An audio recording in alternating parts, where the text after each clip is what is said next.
Dayika Gülten Topçu her roj ji kampa Xubaxşan a li navçeya Defneya Hatayê.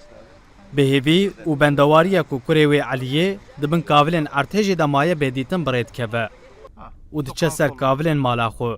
Sandım ki gelip göreceğim seni burada ya oğlum, ya Habib, ya Gale, ya Abne, ya çiçeğim.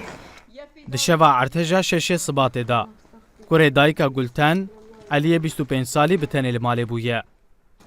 Böyle mi kaderi yaşıyoruz? Ayrıldık öyle güzel bir şekilde. Berî erdheş çê bibe bi telefonê ez bi kurê xwe re axivîm. Wekî ku me îdî hev nedîtiba me xatir ji hev dixwast.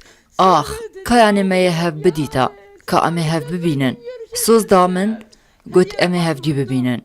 Min serî li her cihê da. Lê mixabin, tîman piştî 12 rojan hatin kavil kolandin.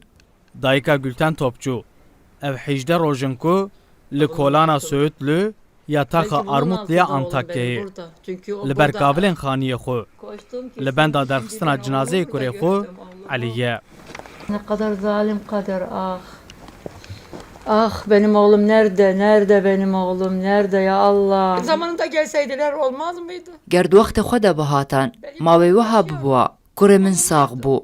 Wê bihata dîtin, lê me nexistin şîna mirovan. Bi me re eleqdar nebûn, nehatin hewara me.